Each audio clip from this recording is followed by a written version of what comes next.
Horodesky, Horodesky, Your Honor. Horodesky, thank you. Case number 349743. Can I have appearances, please, for the record? Michael Carmen, bar number 7639 with Chris Horodesky, along with Fran Fine, bar number 25.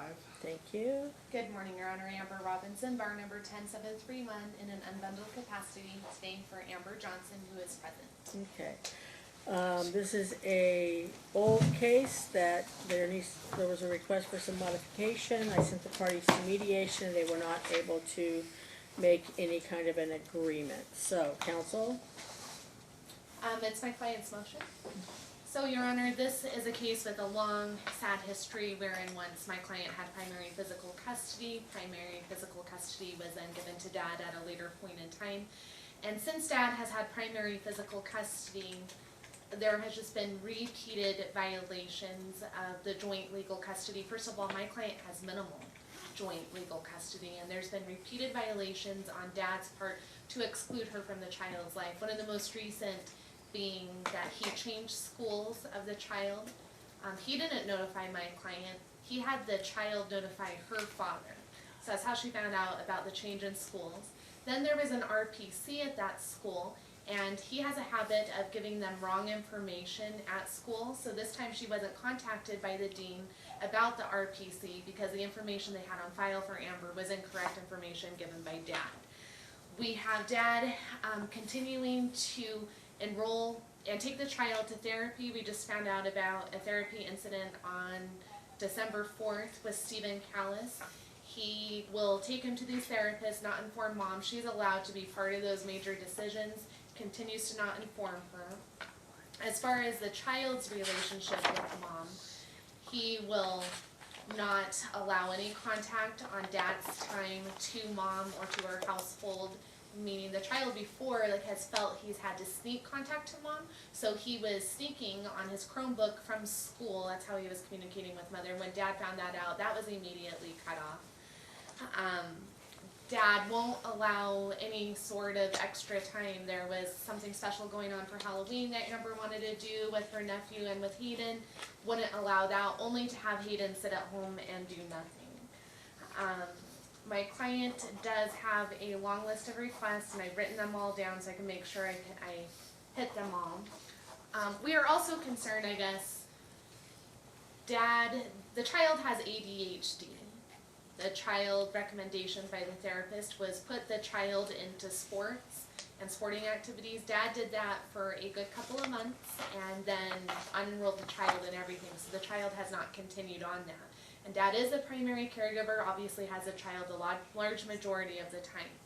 And what I'm concerned about in their opposition, Your Honor, is the opposition came back with really several veiled admissions, and the admissions are veiled within deflection. There was a lot of deflection in Dad's opposition, and so this is a case that there's extreme alienation going on from parent to child, and then there's alienation on Dad's part just trying to preclude my client from any sort of part in the child's educational and health life. My understanding of the current legal custody is that legal custody rights defined as the right to obtain medical and educational records only, and that the right to be consulted on major decisions. Yes, but it did not say that just to be consulted, didn't say that she had to agree with them. So that's my understanding. Yes. Okay. Go ahead. She's not even being consulted, though. She's not being aware. As long as we got the terminology right, I just wanted to make sure. Go ahead.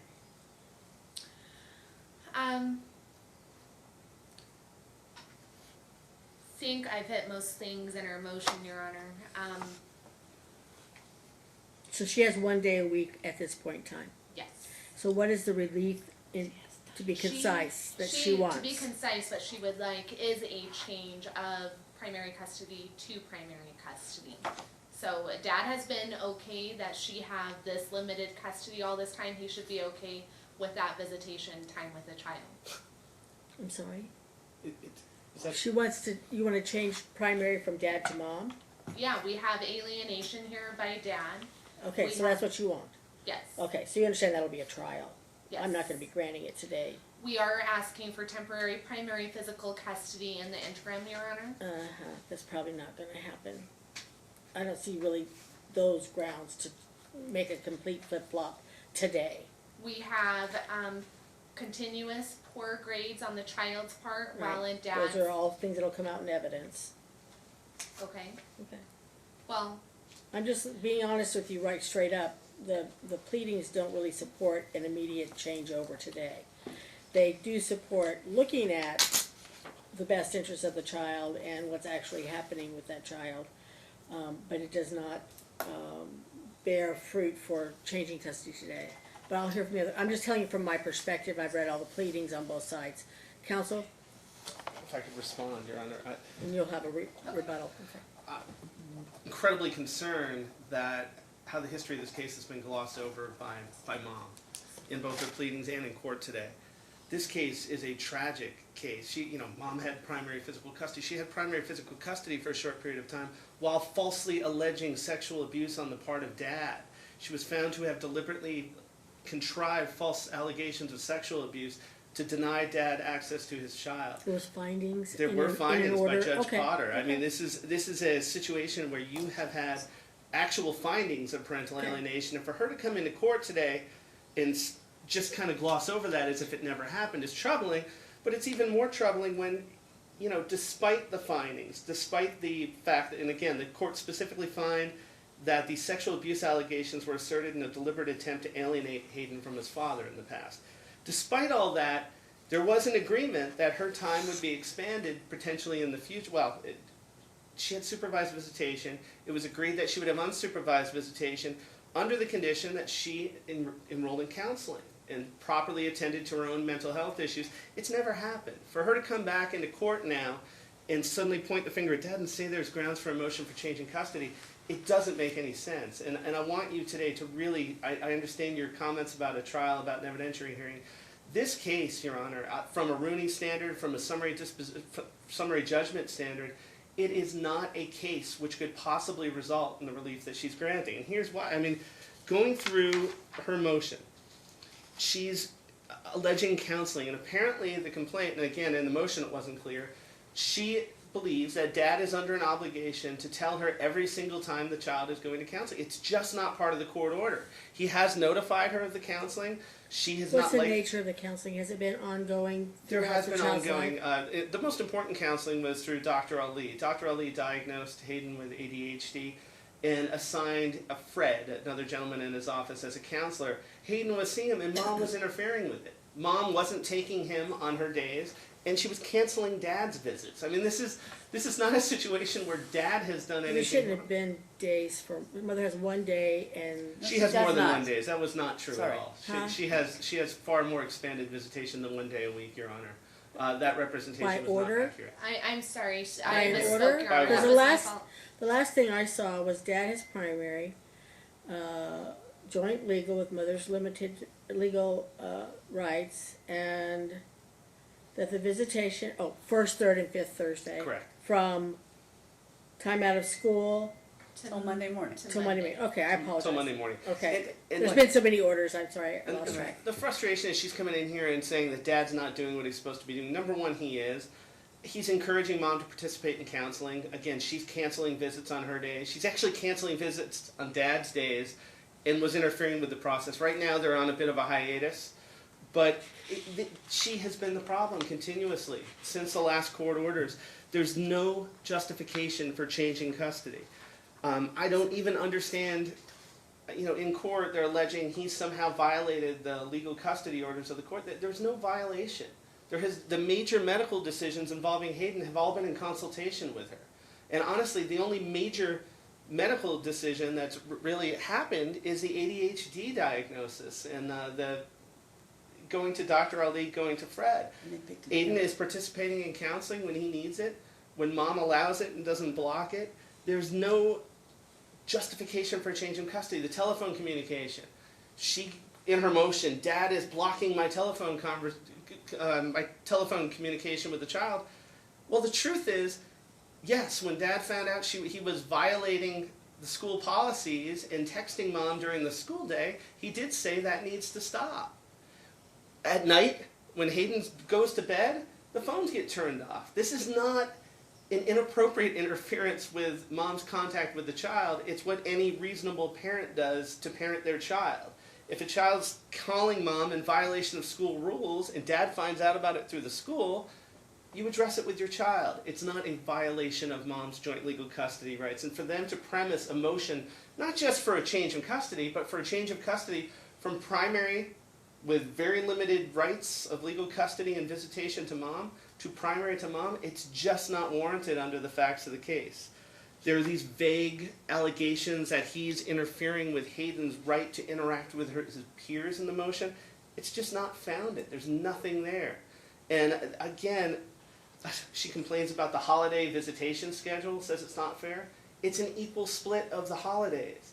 For mom to say it's not fair she can say it's not fair, but it's not a reasonable position to take. It's not any type of grounds for a change in custody. The sharing of the address. Okay, first of all, dad didn't switch schools. Dad moved.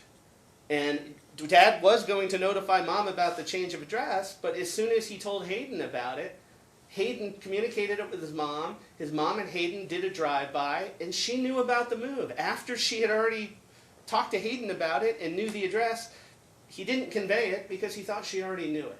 And if that is deemed a violation of joint legal custody, again, I don't think it is. Mom knew the address. She knew where he was moving. When you move, there are consequences within the school enrollment system that he has no control over. There's no violation of joint legal custody. And there's no universe in which that would constitute a change in custody from primary to dad to primary to mom. The request is unreasonable. Allegations about schooling are really, really interesting because she says dad's custody should be taken away because of Hayden's grades not being good. We respond and say, hey, there have been a lot of problems. Hayden is reporting that mom is encouraging him to sabotage his own schoolwork. And when I say that, Hayden does homework at my client's house. All of a sudden, my client finds out Hayden didn't turn the homework in. Hayden's excuse is that mom told me not to do it. Whether that's true or not, I'm not even asserting that. I'm not even making the argument that what Hayden is saying is true, but it's certainly not because of my client's lack of attention to his son and getting the homework done. The RPC, the most recent RPC, she complained about him being out of school in an RPC. It's because he got a hold of a vape pen at mom's house and brought it to school and got an RPC. This is not anything that my client can be held accountable for when he has no control over what Hayden brings in from mom's house. So the allegations in her motion were bizarre to say the least, but after we've defended this, her reply, which we received just recently and I haven't had a chance to respond to, her reply is troubling. Her reply says, well, Hayden's homework problems have been around for the last 8 years. And he's had problems from way back in the initial litigation, which again would be an acknowledgement that there's no change in circumstances, even if dad had done something wrong, which he didn't. So the paperwork doesn't make sense. It doesn't give rise to a change in custody. And again, if we go forward on an evidentiary hearing, you're going to hear, and we went through the NRS 125C0035 analysis, you're going to hear about manipulation of Hayden by mom. That's continued. Again, the fact that Hayden is secretly communicating with mom, it's a problem. It's a sign of an unhealthy relationship. The fact that mom thinks that it's okay for Hayden to have secret communications with her during the school day, in and of itself, it's a lapse in judgment on her part as a parent. It's not a criticism, not a legitimate criticism of my client. Who's more likely to foster and encourage a relationship between the parents? The woman who's been found to have deliberately alienated Hayden from his father, or Chris, who's done everything he can to try to not only encourage a healthy relationship between mom and Hayden, but has kept Hayden in counseling, has attended to his counseling needs, has done everything he can to really repair the damage that's been done between Hayden and his mom. Who's causing the conflict? It's certainly not my client. It's the party that's undermining the court orders, who's canceling counseling appointments, who's refusing to impose reasonable social media limits. Again, child has his own social media, I think it was Instagram, if I'm not mistaken, page with ridiculously inappropriate imagery, and mom does nothing to stop it. My client, again, he has no control over what mom does. He's recognizing that as a parent, but this is not if anyone's rights would be affected going forward, it would be mom's. Right now, the relationship between mom and Hayden is very dysfunctional. Hayden reports mom hits him with belts, mom has thrown rocks at him. We believe that there have been CPS reports by Hayden's counselor. We don't know that to be a fact. My client was never contacted. There are serious problems here, but my client is not the fault of him. My client is actually doing everything he can to minimize the effects of Amber's, her behavior on Hayden. And, the fact that we have to be here today, defending a motion that even viewing it in its most favorable light could not possibly give rise to a change in custody from Chris to Amber, it's just not right. And we do think that we think it should be denied based upon Rooney and based upon a rote summary judgment standard. Even if all of her allegations, as they've been tempered in the reply, are viewed in their most favorable light, there is no case in which primary custody could be awarded to her. So we're asking you to deny it today so that we do not have to go through this. My client doesn't have to spend more fees. And I want to bring up one more, one of the more ridiculous allegations in her motion.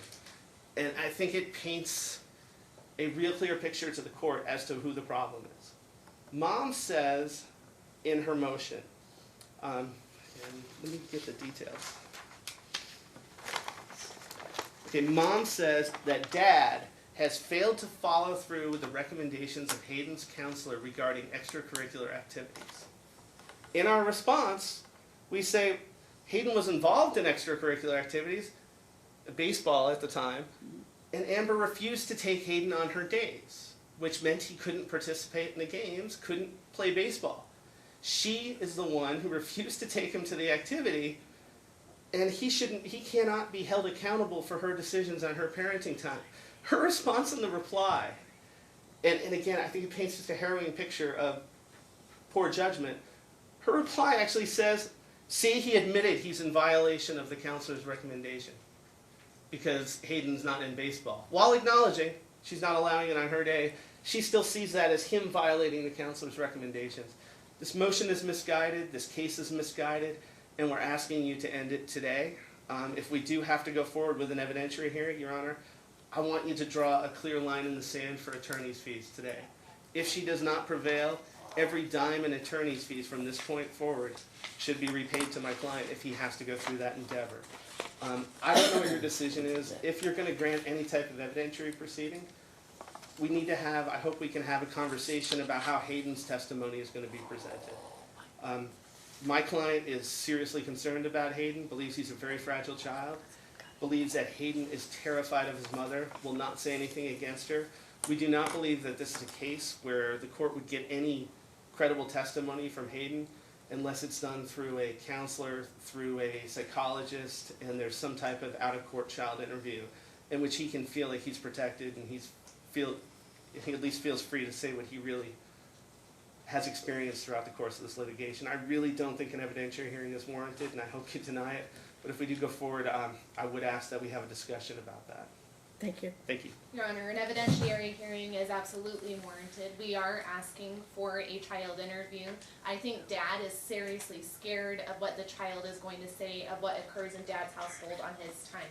Speaking of encouraging a relationship between parents, the court will remember that Dad is the one that filed a motion just back in 2016 for the return of a minor child who was already in his care. So it's Dad that has pursued this litigation over the years, costing my client thousands of dollars, making her go through, they say that she didn't do any of the therapists. She went through 3 different psychologist therapists, completed all the court-ordered evaluations at thousands of dollars each. So I'm not sure where that claim is coming in. It's more deflection on the RPC, not talking about him giving improper information on Amber. They just are only concerned about this vape that did not come from her home. The child had not been in her recent care. Nobody vapes at her house, and the child had even disclosed in those records that he obtained the vape pen from the bushes. But again, it was just a way to throw my client under the bus. As far as Instagram, which was just brought up by Mr. Carmen, that was the first my client has ever heard of it. My client has never denied taking the child to any extracurricular activities on her time, and her point in her reply was saying if that was ever an issue, there was never any communication to her counsel saying, Mom is violating this order and this good thing for the child, why aren't we making the children or the child go to extracurricular activities on her time? And that's simply because it just didn't happen. I think Dad just didn't want the responsibility of taking him all the time on his time. As far as being allowed to freely communicate in his time, we can produce phone records, Your Honor, that will show my client has maybe had 45 minutes of phone talk time with a child over the course of the last 4 years. In that specific regard, we are asking for a cell phone for the child, and that my client that the child, more so, be allowed to freely communicate with mother on Dad's time because it continues to be blocked by Dad. You've already denied temporary custody pending trial. Part of that request was also asking to enroll the child in school at my client's residence. We are asking for the child interview, that the child possess his own cell phone. We aren't saying that the Department M holiday schedule is not even split. That was not Amber's point at all. But when looking at the two department holiday schedules, Department M's schedule glosses over a lot of holidays that Amber would like to be able to exercise. Some of the 3-day holidays, the 4th of July, Halloween, teacher in-service days. Your specific holiday schedule allows a lot more time, and she just wants the court to adopt Department G. There's not video game going on in Mom's household. She has such limited time with the child. They're using that time constructively, spending time with each other. They are doing homework. She's trying to do the best she can with the limited time that she has with him. We are asking for an evidentiary hearing.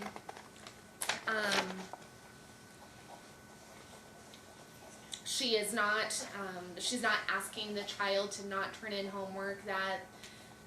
They just make a lot of claims. For example, the claims on the therapist that she's calling in and canceling these appointments. My client has no legal authority to do that, and she's not aware of these appointments anyway, so they make that statement. I would like to see proof that my client has called in canceling such appointments.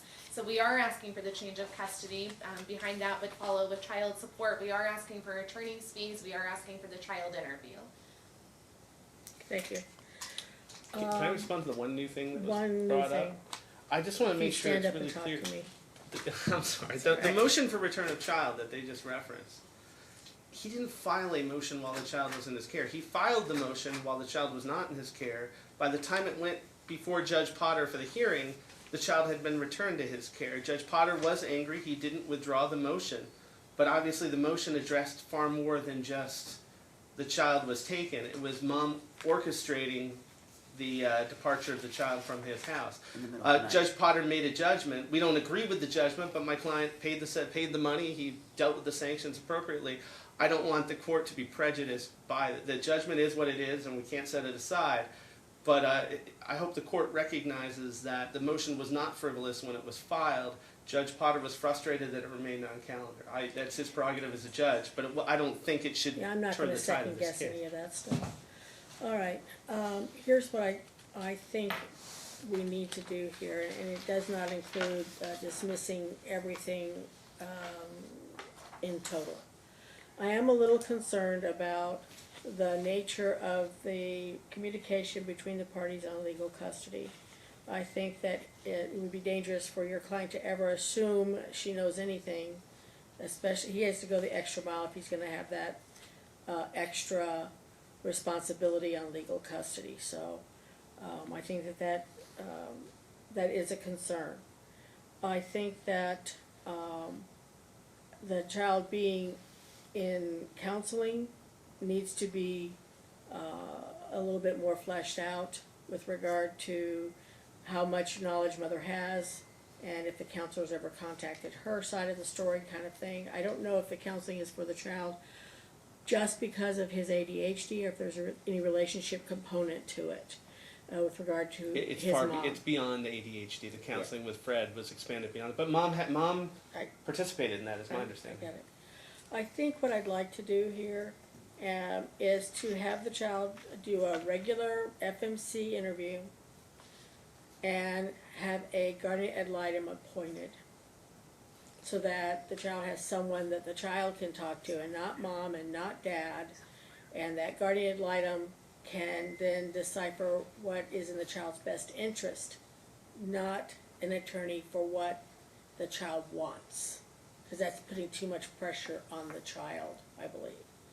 So I appreciate the skills that Laura Dieter has in this capacity, and I would proffer that name out there as a person to take that role, if anybody has any concern about that. I have a question.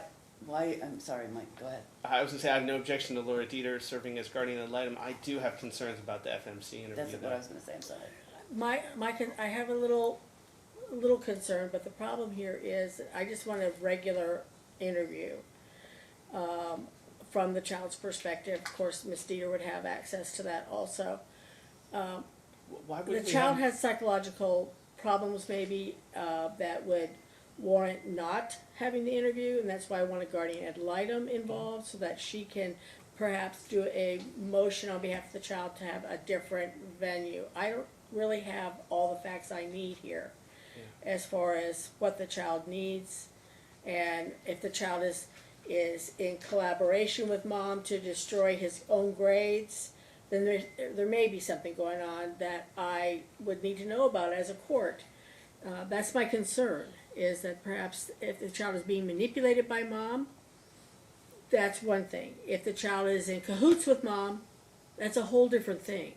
And so I need to know what that... My client may elbow me, but I think he would be willing to pay to have a PhD or someone who can look at the whole circumstances, can really look underneath just the surface testimony of the child to find out whether the interview being conducted is valid or not. I think you have a good argument, because if the child has psychological issues and he's already been in therapy, could be that he could dance around that FMC worker and not be able to give the information we really need. Well, He's sophisticated in being questioned. And I'll give other reasons. Again, we believe I'm okay with that. that Hayden is terrified of his mom too, and that it's going to take more than just a FMC. If it's terror, or if it's in cahoots, or if it's being manipulative, or if the child's manipulating both of his parents right now, we need to know. Right. Well, If you who don't are they? do what I want, Dad, I'll just make mom look good. And if you don't, Dad's not letting me do this, I'm gonna make mom look good. I need to know what's Okay. going on with this child. And we're fine with anyway. I know that Before I would set it for a trial date, I would like to have that piece of information. And I know that Lenkai, Ponzo, and Polini have all been involved in this case. They're probably not the right providers. Does the court have any suggestions? Maybe. Dr. Bello, my client is just suggesting, did I say her name right? I don't. She's seen him before. Yeah, but Hayden's already seen that's her. what we don't want. Hayden's seen her. I would suggest. I don't know why How about Bree Mullins? I don't have a problem with somebody who's already seen the child and already knows some of the facts of the case. I really don't. And I'll tell you why. It's like having a stranger having to dig everything up all together anew and maybe being fooled by the person. So Yeah, and my concerns, I don't know Miss Bello. I don't think she's on the court-approved list. I don't have a court-approved list. No, I mean, there is a court-approved list for child interviews. I There prefer... isn't really anymore. We dismantled it. Okay, I really Because prefer it's someone putting the like... cloak of the court on the shoulders of vendors, and we're not supposed to do that. Yeah, I really prefer someone like Bree Mullen, maybe Michelle Gravely, someone who is at least has been recognized in the past as specializing in these things. And his current, Frederick, You can both engage your own if you like. What part? that's too much for this. Oh, you think? Yeah, who's been through so much already. The judge said sarcastically. Note for the record always. Julie Beasley. I don't know if she does child interviews. Your Honor, she's done, I guess, already a psych assessment and an academic assessment. Well, then on an Hayden. individual The psych assessment was in therapist 2006. would be able to take those documents and read through them and interview the child and know what's going, have more basis to. All right, let's get a fresh face. Give three names to Mom, and Mom can pick one of the names. Okay. I can think of two off the top of my head. Bree Mullen, Michelle Gravely, I think does these. Are either of those okay?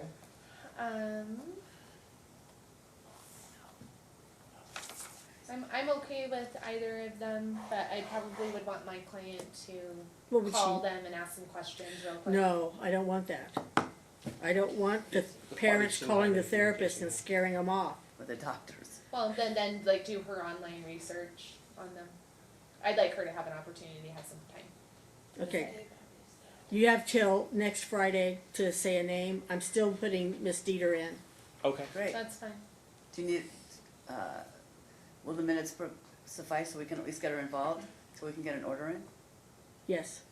Thank you. Just get the order in just for her I specifically. will, but I wanted to get minutes so she would know that she could get started. Right. And Yeah. also, she's also, if she has to turn it down, which she's in a circumstance right now where she's due to have a child. She just took one on another case, so I think Okay. she's still working through her pregnancy and then she's off in February. Miss Robinson and I will put appropriate pressure on her to make sure that doesn't happen. Thank you. All right. Keep your legs together. Her knees stay pregnant. If she refuses, then just let me know as soon as Will possible. do. Either you guys come up with somebody or I will. Okay. Some cases need more massaging than other cases, and it's only because of the interaction between the parties, their long tortured histories, the court occasionally making an erroneous decision, or misperception of the parties, and that just doesn't do anything but keep everything swirling. And so I want to make sure that this time we have the child represented, that we have some real bearings on what the child's needs are in his best interest before we set this down for another. Yet you've already had 2 evidentiary hearings, and to put the child through one more evidentiary hearing, I think puts so much pressure on these children with their parents fighting that accelerates their poor mental health. It's not healthy on the child when his parents are in court all the time. I couldn't help but notice that there hasn't been any troubles since 2016, and then our clerk's office sent off a notice that we're going to destroy their files because it's been a year, and all of a sudden there's a motion. Oh, new judge. So I don't want that to be an aspect of it either. Can I have a return date in late March? And you're going to agree to personally come back and oversee all the hearings on this? What did you say? I said she's going to personally guarantee she'll come back to hear all the hearings on it. Can I ask for one clarification for the record? It really is clarification, definitely not arguing. I just want to make sure. It's my understanding then that you've ruled that you want the court wants I additional want additional information information before I will do an evidentiary hearing. and before making a Rooney determination. Absolutely. Okay, perfect. And could I also say that maybe there were no problems that were brought before the court, but there were problems and my client worked diligently to take care of them so that they wouldn't come to court. I mean, Just for the record, you can say that. that's all I'm saying. All right. For the My record. client's response to that would be there have been problems. The problems back then, honestly, for the 2 of them were Katie Steinkamp, and since she's been removed from the case, things have been smoother. That's totally inappropriate. Okay. Well, I'm just letting people make a record. I'm not making a Katie ruling. Steinkamp was not Making removed. We're a good. record, not making a ruling. All right. Fine, that's fine. Yes. I just don't want the court I to just want the believe. parents to really listen to me. This is not good for your child, and it's not good for your own mental health. This is not a good place to be. You're rolling the dice on something that is human nature and the inability to really see what's going to happen from the steps we take. Nobody here has a crystal ball. I certainly don't. And anything we do can negatively and maybe positively affect the child, but we want to avoid as much negativity as we can. Trials are all about being negative, because you've got to show the other person is horrible in order to defeat them.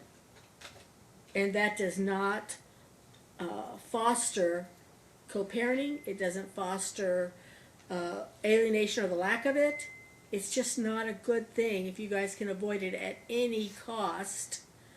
I think that you should put your hats in that direction, not in talking to a judge into having or not having a trial. See how you guys can fix this. But I will have the therapist interview him and do a forensic therapist situation, and then we will see where we go from that. Attorney fees are absolutely on the table in the event there's no cause to be doing what we're doing right now. Therapist fees are on the table right now in case there was no reason for us to do this, and you need to know that. So, Your Honor, can we have Ms. Fine and Mr. Carmen provide my office just their third choice by tomorrow, and then my client will pick within a week? That's fair. that's fair. Or actually, we become Monday, Tuesday, that's Christmas Eve, Christmas, maybe Yeah, we pick them. We pick all three that we like. maybe just a small extension past that. Pardon me? Maybe just a small extension past the following Friday, because of next week we have Christmas Eve and Christmas Day. Okay, let's have arbitrarily the 3rd of January. Okay. Well, we, Long week. Assuming we're recovered from New Year's Eve at that point. Yes. Okay. March 28th? March 28th will be your return hearing, unless there's some reason why it can't happen. And in that case, I want Ms. Dieter and everybody signing off on a stipulation to continue. Otherwise, we're going to go forward At on what that time? date. At 11 a.m.? Good for me. It's a good It's thing. fine. Okay. All right. Mr. Carmen's going to prepare. Ms. Robinson will sign off. Thank you. And the only thing is, I'm deferring on a few things, and I really need to know a little bit more posture about this child.